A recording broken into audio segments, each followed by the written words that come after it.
All right. Hello, everyone. My name is Perry, one of the pastors here, and we've got a whole group of people, some new, some have been here before. How about you go ahead and share your name, and then while you share your name a goat that wasn't mentioned in the message. All right. Andy Gorham. I'm gonna go basketball, and I'm gonna say from college, Pistol Pete Maravich is one of the goats for me. One of the goats. Michael Jordan's still my goat. Oh, he's always my goat for me. Yeah.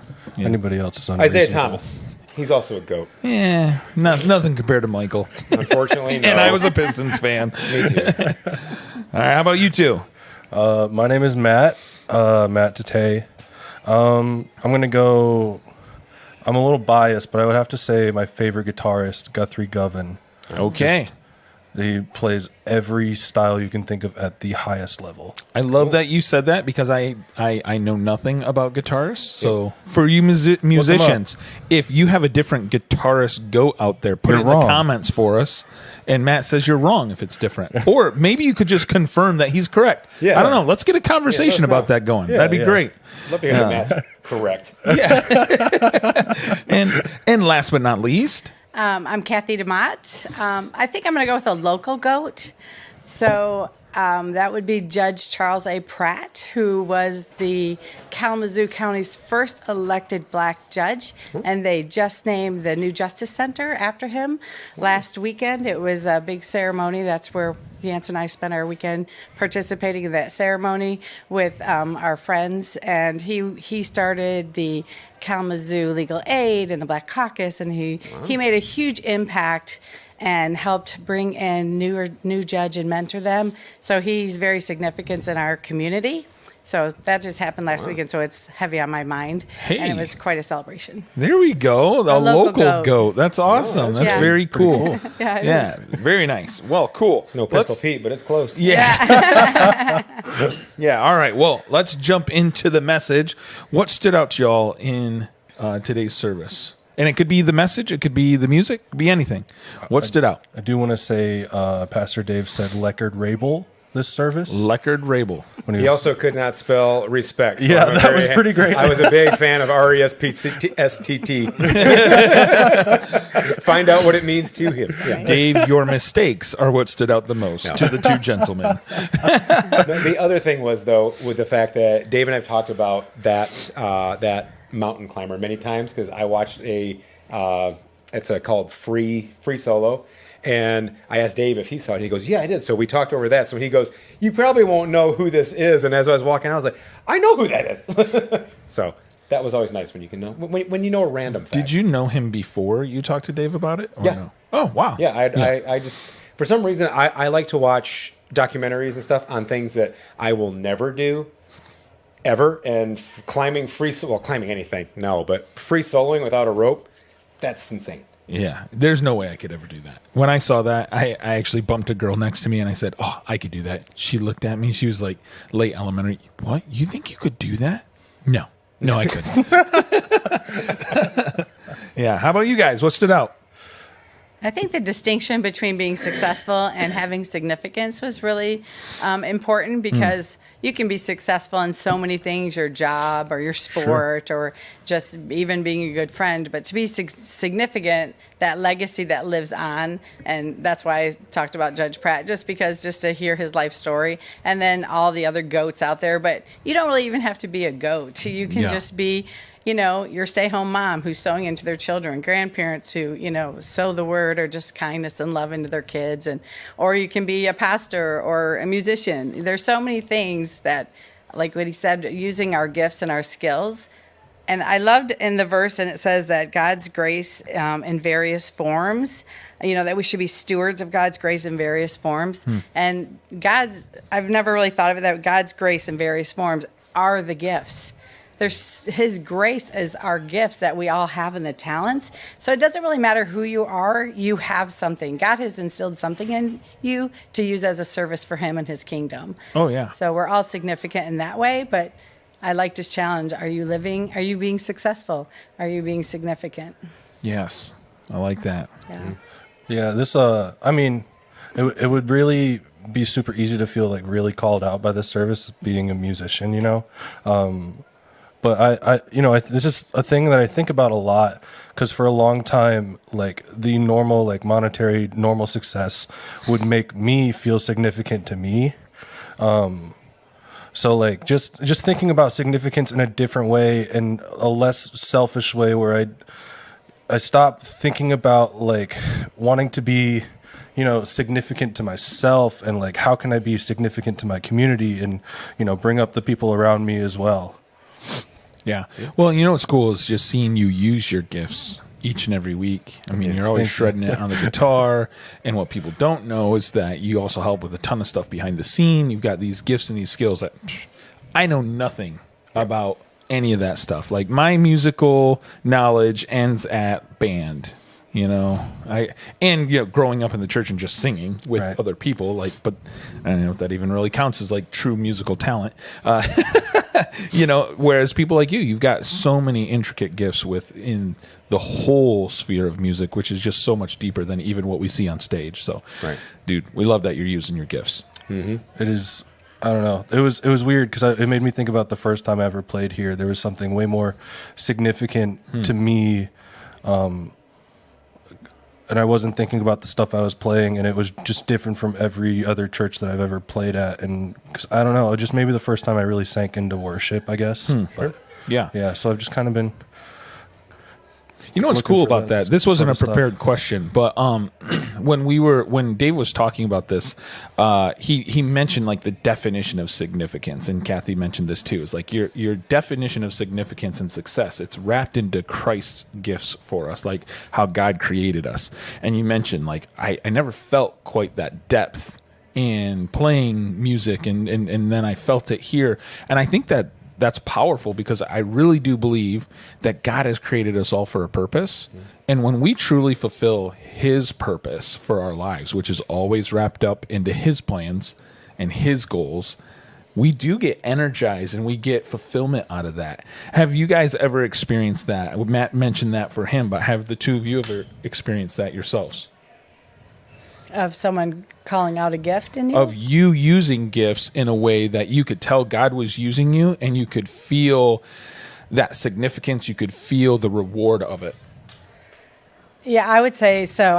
When I was younger, I became a born-again Christian when I was like 17. And then my freshman year of college, I went and volunteered in prisons and with a Bible study. Mm-hmm. And I really didn't know much. And then they would just tell me, if they ask you something, just pray and ask God to show you, open your Bible. And it worked. I mean, I'm not saying but it was just like, they told me, you just walk by the Spirit, God will show you. And it did. And it just grew my confidence that God will give you the words to speak, which he promises he will. And I was scared to death to go into that kind of a situation as a young woman. But I grew so much. And then, eventually I was able to teach. And just those little things of 10-minute little teachings just to help you grow. Yeah. And, now I'm blessed to teach sometimes. And I didn't necessarily see that in myself so much, but, having others call out your gift and putting yourself in challenging situations, like you said, sometimes the hard things, and it's just judgment. Do I go for it or do I shy away from things? Nice. What about you, Andy? Yeah, I'd say the last couple of years with youth group. Mm-hmm. I know what my skills are, and I know to show up and make kids laugh, make them feel important, and then the following week when they seek you out, you did something right. And when that happens, it's like, this is where I'm meant to be. This is where I'm meant to help out. Andy has a significant gift of spiking 9-square balls on middle school students. You and I both have yes. That. And then laughing right in their face. I got you. Yeah. But the kids love it. And I think the fact that we don't treat them like kids and sit there and like, oh, I'll be nice to you. We do that is why part of the reason they keep coming back and they keep feeling for sure welcome. So yeah. Nothing says welcome to youth group like getting smacked in in the face with a 9-square ball. Middle school boys love it. I don't know why, but they do. For me, I remember when I was teaching, and I felt like I was fulfilling my purpose to some extent, but I always had this empty feeling to another extent, because I just knew that those kids needed Jesus, and I wasn't supposed to tell them about Jesus in the public school setting. Right. Gotta talk about history and only history. Yeah. I mean, I had had some cool, unique opportunities, but overall, you weren't supposed to. And I just remember when I became a pastor and the first few months being like, holy cow, like I really am fulfilling my purpose now. Yeah. So it's different when, and you don't have to be in full-time ministry to do it. Your guys' examples, none of them were of full-time ministry, but it's amazing how different it is when you're really fulfilling God's purpose. So I love that. Yeah. All right. So here's the next question. In your life, who played a significant role in developing you as a follower of Jesus, or one person? Well, I'll jump in quickly. My dad. I mean, it was the fact of we're going to church, and I remember I'm like, can't we just take a break, and or can't we miss one Sunday? Yeah. And it was one of those things where he was like, well, no, we don't, and it's like it was one of those, as a kid, I've seen it, and my kids like, I don't want to go, and then when they get there, they have a blast. So it's one of those things of just his steadfast going every single week has instilled that in me, and to this day, I'm like, we're going every single week. Nice. Unless we're out of town, then I'll watch it on YouTube or something when we're gone. But that's one of the best. So I think I would say my dad's played a huge role. That's awesome. Very cool. How about you guys?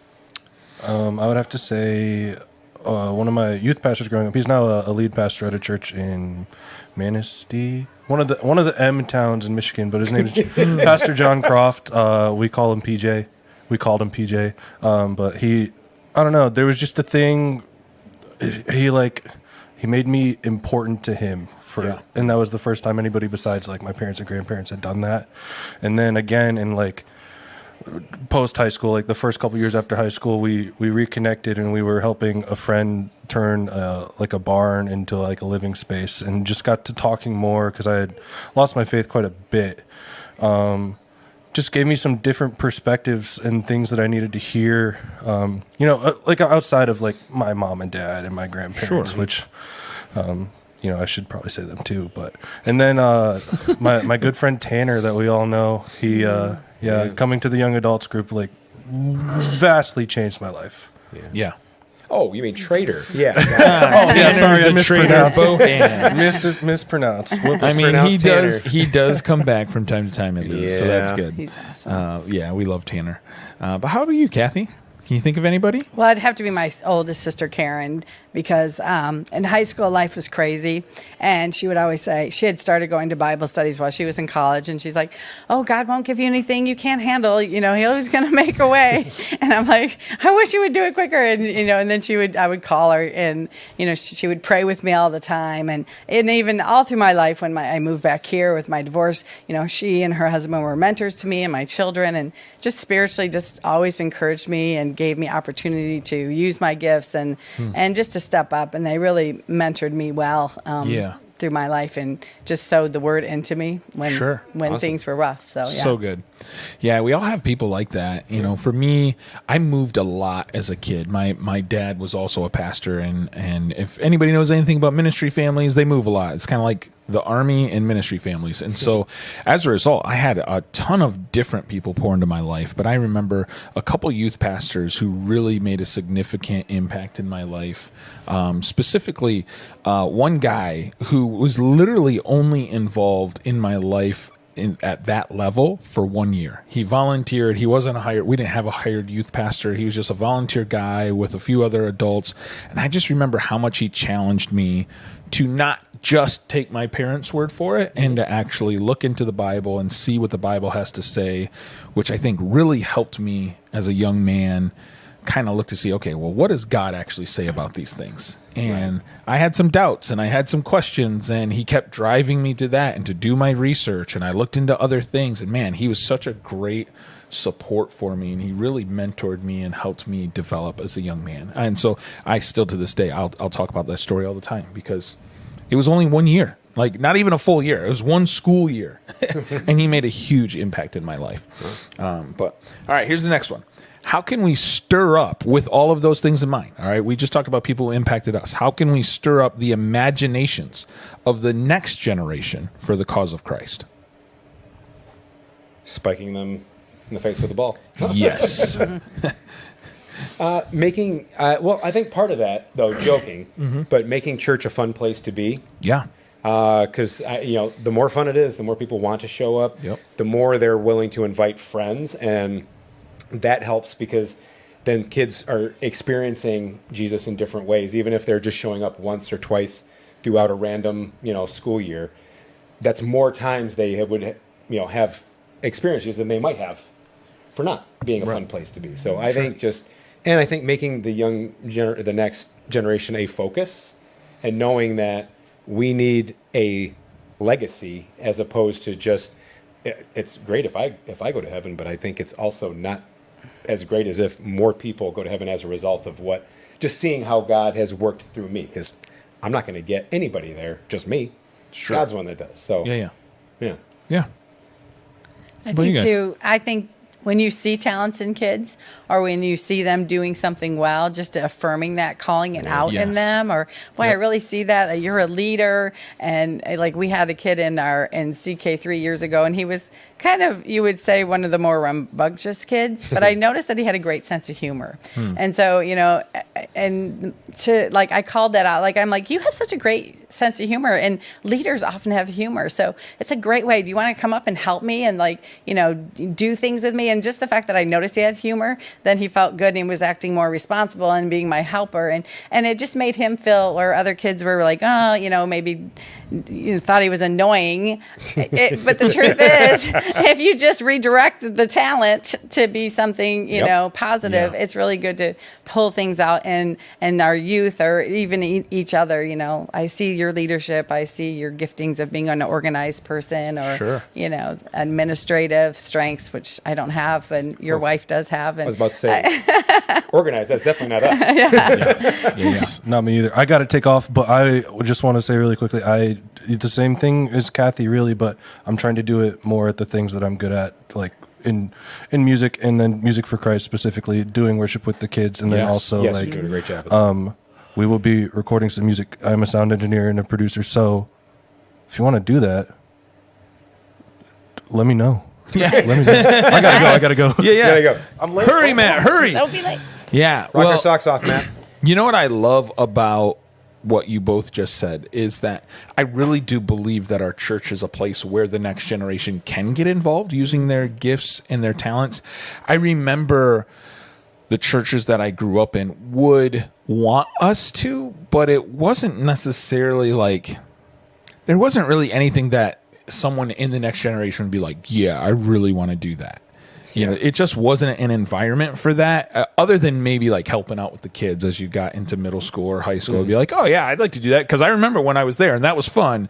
But as far as like the big service, the adult service, there wasn't a whole lot. But I feel like the way we do church really encourages that. I love the youth takeover that we did during the middle of the summer. Yeah, that was pretty cool. And we saw so many students getting involved, using their gifts and their talents and their skills. And so that was huge. And so I do think I agree with you completely on that. And I think that, so being an environment for that, inspiring them to get involved using their gifts and talents. Can you guys think of anything else that we could do to help stir up the imaginations of the next generation?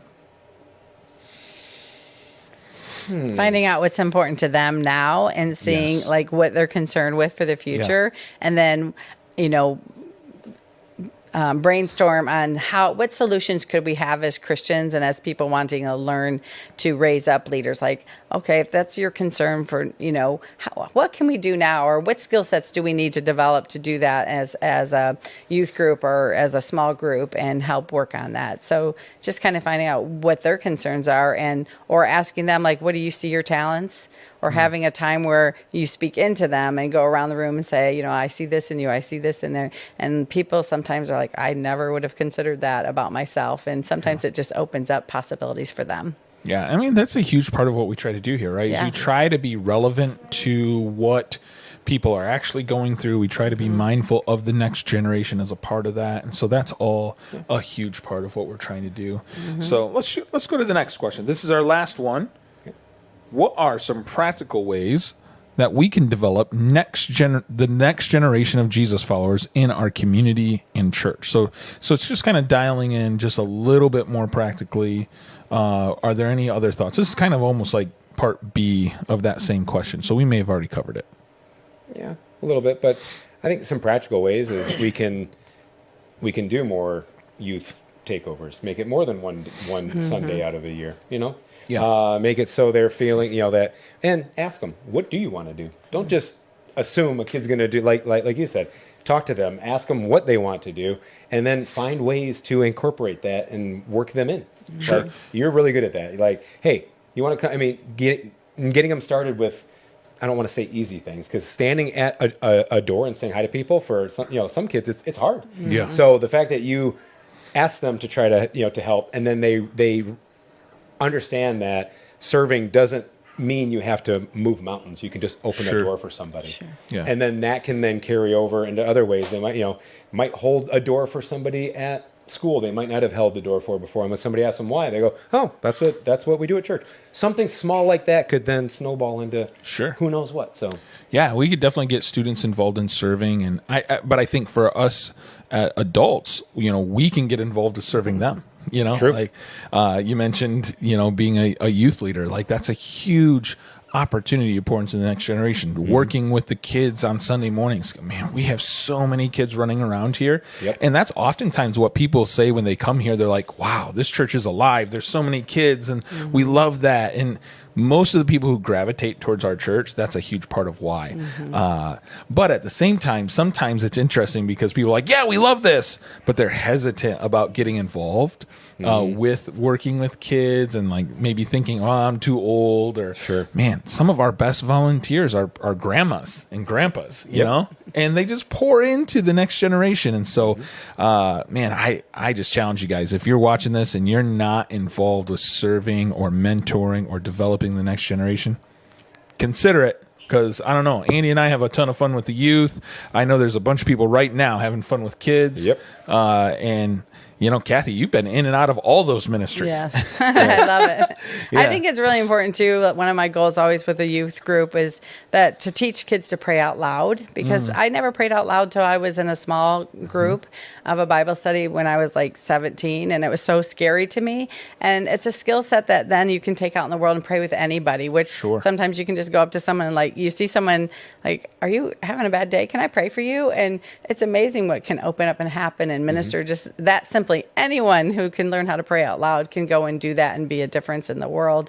And I think that's, learning how to pray out loud, learn how to tell their story about getting saved or, the salvation message quickly. Those are just two simple things if we could teach. And I also made that a goal when I had women's Bible studies too, because it's not just kids. It's a lot of adults don't know how to do Right. that. And so as we, develop our adults to serve children better too, I mean, it's that whole legacy and next generation continues on. So to me, those things are super important as we, and then the other thing I would say is to get involved in the community, go serve, not just be in our church, but like we do Big Serve. And I know you guys are great about going and supporting all the different sporting events and things around town with the schools, whether you have kids there or not. There's so many connections, people that show up and root people on. And that's such a gift. And I think just being out there serving in the community and making a difference as a youth person, that just sows in responsibility and accountability and just community and Yeah. for young people for the future to be good leaders and just participants in their communities. Yeah, which that reminded me, we were able to do that tailgate party at Vicksburg schools just the other day, and getting to interact and mingle with hundreds of students, both high school, middle school, but also elementary age kids, and their families. That was such a great opportunity, and I do think that is one of the ways that we can do this. Is that it's maybe not developing the next generation quite at that point. That's more like reaching them. But yeah, I mean, if there's any of you who are watching from any of the other neighboring school districts, one of the things that we've been trying to do is to kind of find out some of the community events that maybe your schools are doing. Please contact us about that as well, because we would love to be able to get involved with some of those as well. We go to some different athletic events and different things. I don't get to go as many because I got 4 boys and they're all doing their own thing, and so you're I'm not also coaching and and I'm helping. coaching some of their teams. But when we can, we try to. Like Friday night, we went over and watched Vicksburg play at Seago, and that was a ton of fun. But man, we loved doing all that kind of stuff. But we're pretty good at figuring that stuff out. That's all public knowledge. But if there's any of those types of events or anything that we can do to come and visit them, man, we'd love to just be able to be a part of their lives on a day-to-day basis. So invite us. Let us know. Put it in the comments. We'd love to hear from you. But thank you guys so much for being here, the two of you, as well as Matt, who had to leave early. But also, thank you guys for tuning in. If you have any questions about anything that we said here today, or during the message, or really anything about the Bible, anything about faith, anything about life, please contact us. Let us know. You can submit your questions on our website, on our app. They're totally anonymous. All right. So don't feel like embarrassed or anything. We'll get to them as quickly as we can on our Q&A, which was done every Wednesday. We've taken a couple weeks off because Dave was on vacation, but we are back at it this Wednesday for our Q&A. So get those questions in. We'd love to be able to help you out with that. And if there's anything else that you would like to get connected with us, go to our app, go to our website. We'd love to be able to help with that too. Thank you guys so much for tuning in. We love you guys, and we hope to see you either right here online or in person next week. We'll talk to you all later.